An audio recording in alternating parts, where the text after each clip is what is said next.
Chapter 5. Raising the Moon. A power sword had been added to the Empress arsenal.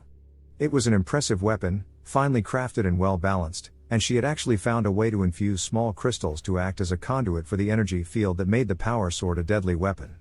She had no real need to protect herself, the only living things besides herself and Philomena being crustaceans and primitive fish, but she had forged the sword as a reminder of her past and to keep her skills honed. Shrubs and small trees dotted the land, and the number of active volcanoes had decreased.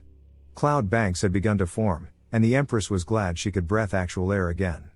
Her armored boots sank slightly into the dirt as she walked, small rocks being crushed to dust under their heavy weight. She continued walking until she found a rock nearly twice her size.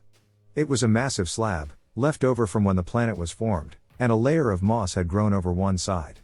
She inspected the rock closely, poking and prodding to see if it would suit her purpose. "It is sufficient," she said, stepping back and raising her sword with her telekinesis. The power sword activated, bluish energy running down the length of the blade, before she let out a cry and charged, swinging the sword in a wide arc. Stone met metal as the Empress struck her target. The energy field around the power sword, originally designed for cleaving through heavy armor, allowed the blade to easily split the rock as if it were no more than damp paper. Combined with the force that the Empress struck the stone, the upper half was knocked 40 feet away from her, shattering once it hit the ground. "My forging skills are still sharp," she said, deactivating the sword and attaching it to the mag clamp on her flank. "If the ruinous powers were still active, I would have loved to have seen how well this form functions in combat against them.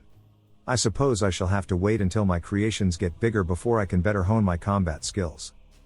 On the subject of creations, she focused more of her warp energy until there was a pop and she was standing next to her genetics lab. To cover more ground, she had added several more genetic manipulators and a second incubator, and was currently in the process of creating more advanced aquatic forms and, hopefully, amphibians before the year was up. But the crown jewel of her genetics program lay in the center, the artificial womb that held Luna, the pony that would be her sister. It had been almost 8 months since the Empress had started the project, and signs were looking good. Luna's organs seemed to be working all right, and her wings and horn were growing strong. She still lacked a mane, but she had a thin coat of blue fur, and from what her preliminary scans told her, she had a fine set of turquoise eyes. "Well, you seem to be doing well," she said, pacing around the tank. "I'm not detecting any signs of abnormalities or mutations. Your potential to tap into the immaterium is slightly lower than I expected, but still strong for someone so young." She paused, noticing a small dent in the rear of the chamber. "And it appears your physical strength has increased as well." "I'm sure that was a fine kick." A quick push with the warp removed the dent.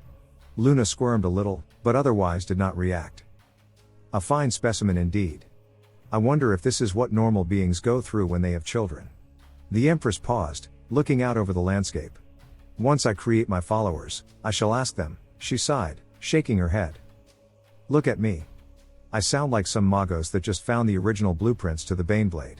She is my sister, not some knick-knack to bribe an inquisitor with." She chuckled and looked back at the chamber in which her sister grew. "But how am I supposed to handle this?" She approached the chamber and knelt down, bringing herself as close to the head of her sister as possible. If you can hear me, I'm sorry for treating you like a subject. I mean, after all, you are my sister, I guess. But, well, there's nothing much I can do while you grow, and rushing the process may expose you to potential corruption, and I can't let that happen." She closed her eyes and hung her head. "That's what happened to some of my sons in the past, although they fell in different ways. You won't know them, hopefully. It was not pleasant in the slightest. Pleasant doesn't even begin to describe it. But you shall not be like them. I shall teach you kindness and generosity. You shall create and explore," and she stumbled mid-sentence before sighing and laying her head against the chamber. "I can't do this. I am an Empress, a commander of legions and conqueror of planets. I can't teach and raise a foal." She heard a muffled bang and looked up. Somehow, either she had heard her distress or had acted on nervous input, Luna had placed her right hoof next to the Empress' head. She smiled and placed her own hoof against the glass. "Perhaps you could help me." More time passed. The Empress had tasked Philomena with monitoring Luna while she worked, the Phoenix more than happy to watch the growing foal. Luna seemed to be less active during the day, inputs using the warp helped, and thus required less time for the Empress to monitor her. The oceans had started to become slightly overcrowded, so she had had to flood several valleys and break down land bridges to allow for expansion. She was now focusing on large fish, primarily based on tuna that she had encountered during her previous life. "How is my sister doing?" she asked. Philomena chirped and flew over to her. "That's good. I'm glad that she's doing well." There was a chirp from Philomena. "Well, I'm not exactly sure how. I suppose I could just teach her by experience, or I could construct some kind of learning material for her." She stopped when the entire world went black. Puzzled, she looked up and saw the moon high in the sky, surrounded by a soft blue glow. A soft blue glow coming from Luna's horn. Celestia stared at Luna for a moment before she was nearly knocked over by a pulse in the warp. "Damn it, I should have seen this coming." She rushed over to the chamber, Philomena flying after her. "She's already reaching out into the warp." The Empress circled the chamber, her horn glowing bright in the dark. Even with the Empress acting against her, Luna's powers would not cut out. Such control, even for an infant. "If it wasn't jeopardizing the entire planet, I would be proud." Philomena squawked as the Empress worked. "No, she still has 1 month left of development. I don't want to risk anything happening because I was impatient." Philomena tilted her head and chirped. "Crustaceans and fish can be replaced, she cannot. Provide me some better light so I can fix this without hurting her." Philomena nodded before she was consumed by flame, illuminating the entire facility. "Thank you, Philomena." The Empress tapped her horn to the chamber, reaching out to her unborn sister. Luna did not take kindly to the intrusion, and the Empress met a large amount of resistance as she reached out. "Please, don't worry, I'm not going to hurt you. But your powers are interfering with the natural cycle of this world, and if you keep reaching out then you may kill everything. Please, let go." The resistance dissipated, and the Empress was able to retake control of the moon. "Thank you." A quick push and once again the sun was back in the sky. The Empress sighed and sat down. "The first thing I want to teach you is how to control your powers." Philomena squawked and flew off. The Empress looked at the foal, sleeping silently in her chamber.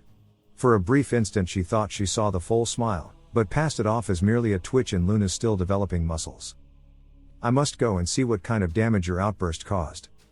Most of her original creations were either dead or severely reduced in population as a result of Luna's show of power, most of them killed by the sudden shift in the tides.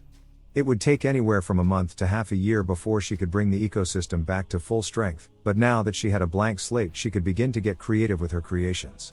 She had set aside her work for a moment to monitor Luna, the filly very close to being fully grown. "You are much stronger than I realized, Luna," she said, placing a hoof against the chamber. "Of course, I don't think you'll ever be as strong as me, but you are still strong." Yes, causing a mass extinction was terrible, but most psychers never generate more than a fraction of that power in their whole lives. The filly twitched, causing the Empress to smile. "I know on some level you can understand me, and that is good. If we make these connections when you're young, then our bond will be much stronger once you've grown." She sat in silence before a small beeping came from the chamber. "You are ready." She stood and backed up. "Philomena, come." The phoenix appeared and landed on the Empress' shoulder while the chamber continued to beep.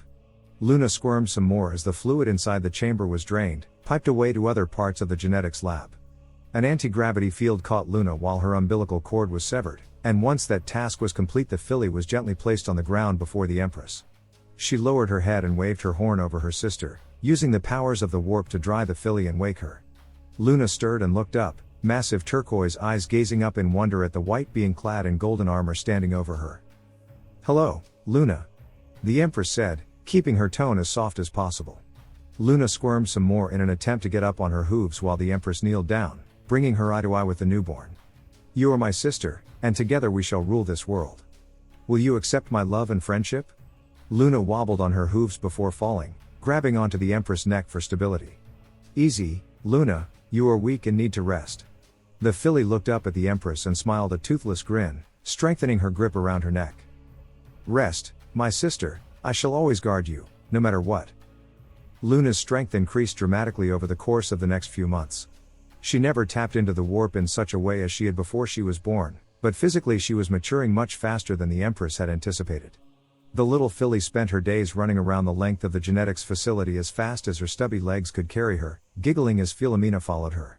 She poked and prodded and licked almost everything in sight, and almost made a meal of the hilt of the Empress' power sword before Philomena intervened. The Empress had shortened the amount of time she normally spent creating, using the rest of it to watch over and play with her little sister. However, foals do not obey the schedules of gods, they have needs and wants that they cannot express themselves, and in not understanding transfer them to others until they are satisfied. The Empress was working on engineering a primitive amphibian when an ear-splitting scream broke the air, startling Philomena from her perch and causing the Empress to drop the vial she had been holding. She turned and saw Luna sitting on the ground, a pool of tears collecting around the filly. "Did you do something I didn't know about?" she asked, glaring at Philomena. The bird chirped in protest. "You almost tried to eat my first sharks when I wasn't looking. I have every right to believe you may be up to something." Philomena's response was drowned out by Luna's crying, the little filly having rolled over on her back and started waving her legs in the air. The Empress set aside her work and rushed to Luna, scooping the filly up in her forelegs. "Shh, shh. Your sister is here for you, please stop crying. Please." Luna would not listen, her tears dripping down the sides of the Empress armor. "Maybe there's some way to cheer you up. What do mothers do when trying to cheer up children? Sing, that could work. But I don't think I know of any songs." She shifted through her memories before coming to one she had learned from viewing the memories of a psyker sacrificed to her during her time on the throne. "No, that won't work. I doubt she'll know what a land raider is, much less why someone would spend all day crushing heretics with it." She frowned and continued thinking while Luna's crying got louder. Then she stumbled on one, something she had remembered from her time wandering Holy Terra, before the Age of Strife, before the Iron Men, even before humans had first taken to space. She could not remember the exact time or place, only that the song would serve her purpose. She took a breath and began to sing. "Hush now, quiet now. It's time to lay your sleepy head. Hush now, quiet now. It's time to go to bed." Luna stopped crying, blinking slowly as the Empress continued. "Drifting off to sleep. The exciting day behind you. Drifting off to sleep. Let the joy of dreamland find you." Luna's eyes began to close and she snuggled into the crook of the Empress' foreleg. "Hush now, quiet now. It's time to lay your sleepy head. Hush now, quiet now. It's time to go to bed." The Empress stopped when she heard the sound of snoring. Luna fluttered her wings and snuggled closer to her chest, a small line of drool running from her mouth. "Sleep well, Luna." Philomena returned to the Empress' shoulder and chirped. "Yes, I do feel better for this."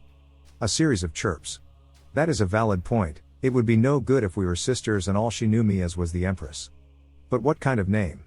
I am a ruler of nations, a commander of legions, a lord over the celestial bodies. I haven't gone by a proper name in millennia." Something in her mind clicked.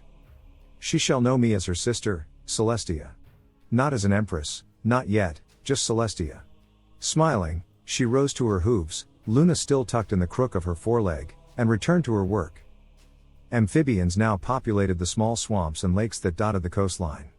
The largest were about the size of her foreleg, and to prevent them from becoming too overpopulated, larger species of fish had been created to prey upon them.